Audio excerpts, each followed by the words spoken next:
বয়স যখন ৪০ পার হয় তখন উচ্চশিক্ষিত আর নিম্নশিক্ষিত সবাই সমান।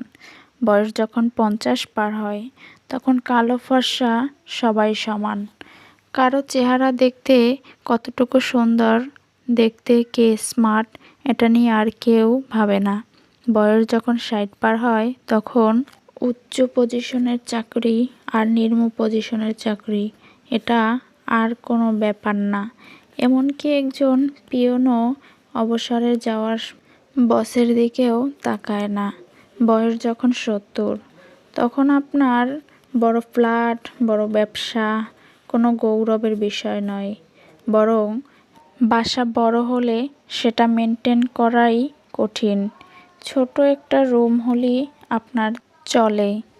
বয়স যখন ৮০ তখন আপনার টাকা থাকলেও যা, না থাকলেও তা। আপনার টাকা খরচ করার ইচ্ছে হলেও সেটা খরচ করার জায়গা খুঁজে পাবেন না।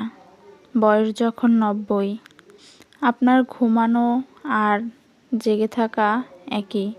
আপনি জেগে ওঠার পর কি করবেন আপনি নিজেও জানেন না।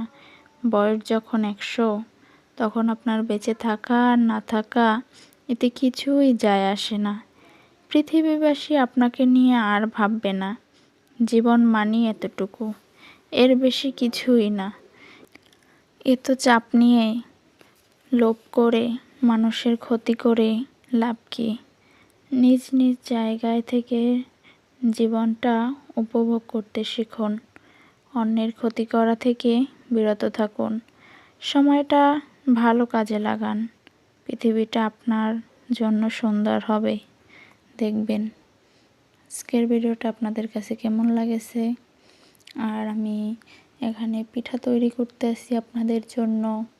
আপনাদেরকে আমার বাড়িতে পিঠা খাওয়ার দাওয়াত রইল। তো আপনারা বলেন তো এটা কি পিঠা বানাচ্ছি, আপনাদের ভাষায় কি বলে? আমাদের ভাষায় তো এটাকে তেলের পিঠা বলে বা কুয়া পিঠা বলে আর কি, যেটাই বলেন না কেন একটাই বলে। তো আপনাদের ভাষায় কি বলে সেটা তো আর জানি না আমি, সেটা আপনারা কমেন্ট করে আর কি জানাবেন। তো আমি কিন্তু এখানে বেশি একটা পিঠা এখন পর্যন্ত বানিয়ে উঠতে পারিনি, তো অল্প কয়টা পিঠাই বানাতেছি।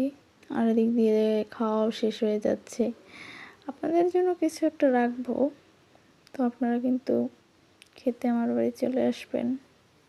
আমিও আপনাদের বাড়িতে যাব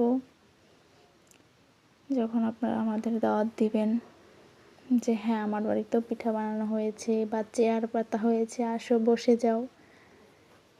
তো আমার ভিডিওটা আপনাদের কাছে কেমন লাগে কমেন্ট করে জানাবেন।